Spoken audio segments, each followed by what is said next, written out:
Hello, world. Welcome to WFHR's Rapids Report for this Monday, October 27th, 2025. Big thank you to our sponsors, Crockett Septic, sponsoring the segment here, giving us an opportunity to talk to great people like our good friend Matt from the Wisconsin Rapids Police Department. Matt, good to see you. Good to see you too, James. Thanks for having me. Always appreciate the time, like hanging out with you, like talking with you, especially when we get to talk about fun events like we're going to today. Before we dive into the haunted walkthrough, I do want to rewind a little bit, talk about National Night Out. How did that go? It was a great success. Just like in years past, we saw a large turnout, especially with community organizations. Vendors were really great this year. Anybody who wanted to participate was awesome to have along at the event. We had a large turnout of kids, Rafter fans, and it just worked really well with the Rafters because they're grateful to host us there, and we're grateful to have their support too. So just to have a large venue like Witter Field and everything going on in the parking lot, I think it draws more people in, and I think it really, really did well this year. So I know the Rafters have expressed a lot of interest moving forward doing that down the line, and we're excited to partner with them. It's an important event. It's a great one for many, many reasons that we talked about highlighting it and talking about it going up to the event.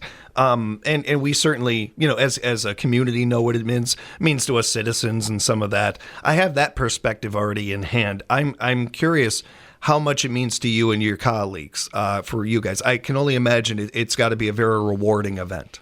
It means a lot to all of us because, as we mentioned before, last time I was in here was probably late July. I mean, time really flies, right? Yeah, it really does. We're almost at the end of 2025. It does. It's so funny you said that because I felt like you were here a week ago. I know. That's what I thought, too, when I came in. The big thing is it really does mean a lot to us. When we get to see those positive connections being formed, especially with the youth in our community, the organizations in our community, and building those bridges, that's the most important thing. Because already we've made some connections at those events. We see them out in the community when we're on patrol or we're doing other type of activities within the community, and we just open up that dialogue and conversation. I can't say it enough. It's extremely important to have that. I feel very confident, even though I don't have stats for this or anything, but I'm certain that police departments and sheriff's departments have wanted to do these kind of things since their inception. They've wanted this. It's so cool to be in these times now where we see events like this. We have these events and they're common. We get a lot of these a year and stuff, and I think we could use even more of them and stuff. It's a really cool place we're at with this topic, with all of these things.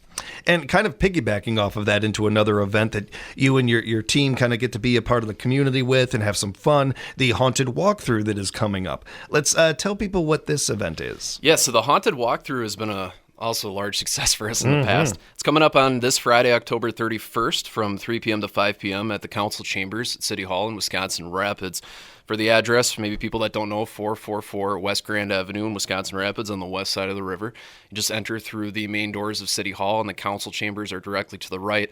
It'll all be decked out with Halloween gear, and you'll know where to go once you get in there. But I know in years past, we've had just a countless amount of people come in there, not just the youth, but their parents. It gives everybody a chance, just like National Night Out, to meet us in person, have good conversations. And one thing I do really want to bring up is, if our first contact with youth in the community is maybe giving them some candy, smiling, and having a quick conversation with them, we just made a great first impression. Well, I mentioned that the last time when I was young growing up in Wisconsin Rapids, the Packer Brewer cards, big first impression with me and police officers. Mm-hmm. There are things that are just interesting. There are things that we can kind of follow through on and see, they can see how this can impact things. Then there's stuff like this that you're talking about there that have such a huge impact that we don't really know the words for. We don't really know how to put it into words.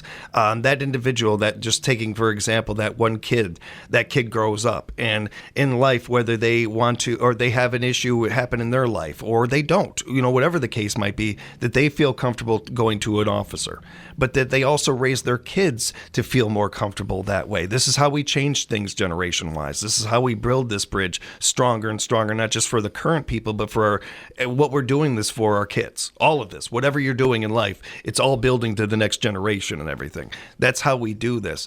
There's this other part of this, too, to me, that is so impactful about it. And the idea of, yes, that kid hopefully feels comfortable going to an officer. Maybe the kid wants to be an officer. Maybe that kid grows up and says, hey, that's really cool. I want to do that. We could never use enough of that. We could never use enough of being people seeing that is from a young age as a very good career, a very good industry to get into. Absolutely. And when we're driving around and maybe a child, or it could be even an adult, right? We had that positive police interaction. We always talk about that in our profession. How can we positively impact somebody's life, even if it is a negative situation? Not saying anything about the walkthrough. This is a very positive event. But even at events like this, how can we positively impact somebody? And when you're driving down the street and somebody's waving at you and they're excited to see you and they just want to talk to you, that's the greatest feeling ever. Because you know that more than likely came from a past interaction. Yeah.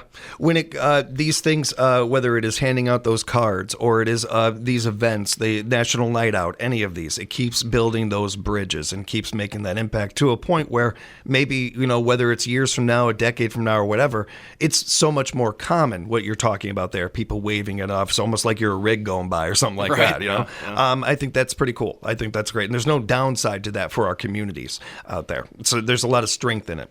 When it comes to the event itself, you kind of described it to a degree. Is there anything that people should know, parents should know about it or anything like that as far as, costume wise or things to be aware of for the event?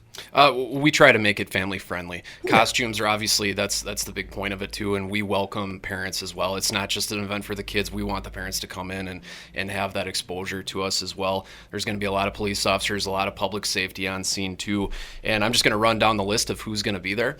I've got it right here in front of me. So we got the Wisconsin Rapids Fire Department, Wood County Sheriff's Department, the dispatch from Wood County, Elks Lodge number 693, Southwood County Humane Society, Coldwell Bankers, Seawert Realtors, Wisconsin Rapids DECA, Wisconsin Rapids Starbucks, and the Early Autism Project in Wisconsin Rapids. So everything is set in place again for those good community partnerships. We have to give a lot of credit to also the city of Wisconsin Rapids. Mayor Zacher has been very grateful to continue this event.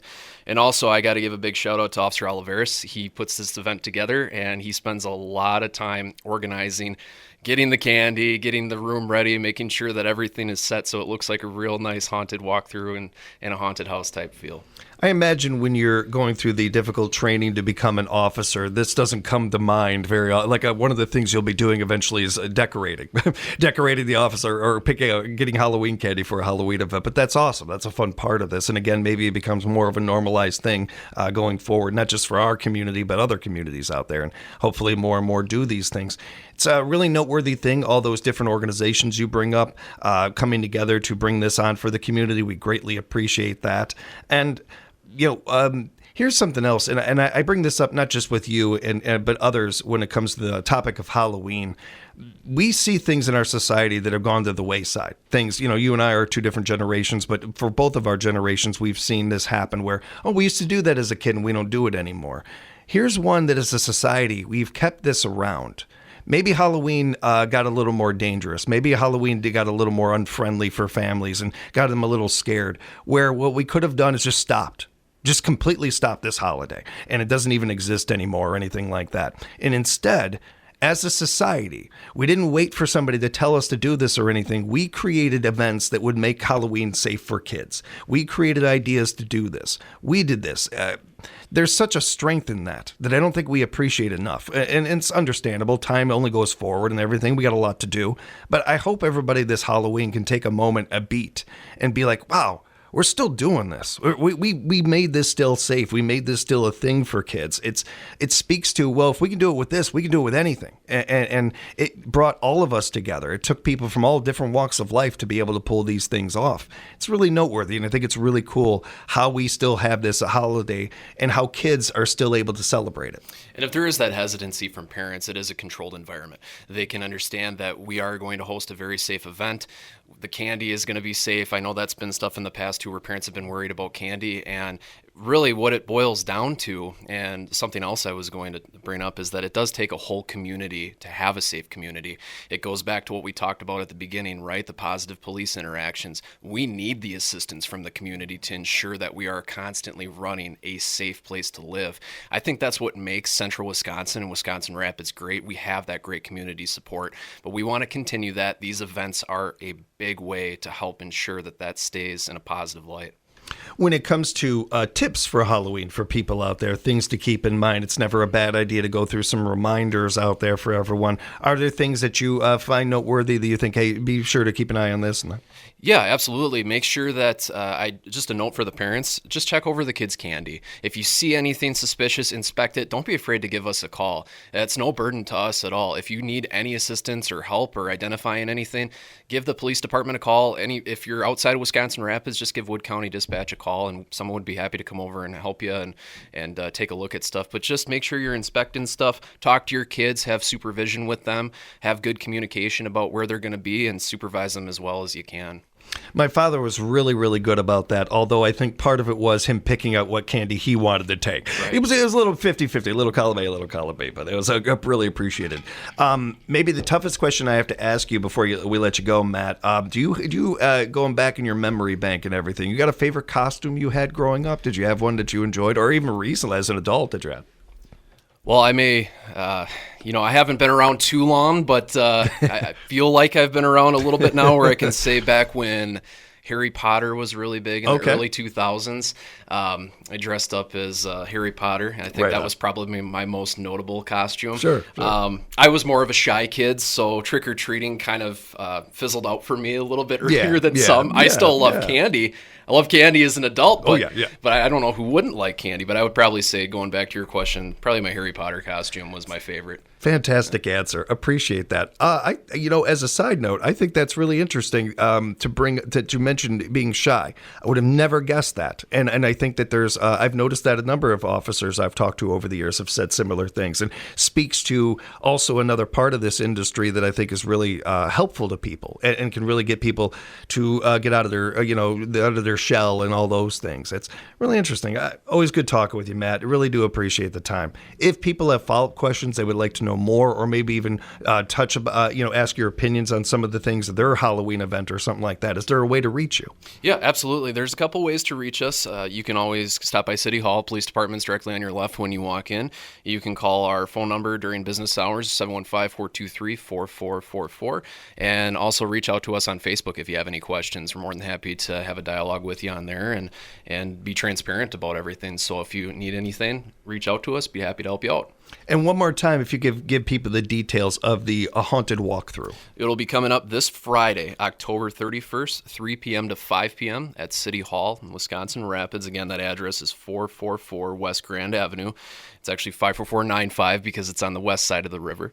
And that is going to be in the council chambers. So when you walk directly through those front doors in the vestibule, just take a right. Everything will be set up. You won't miss it.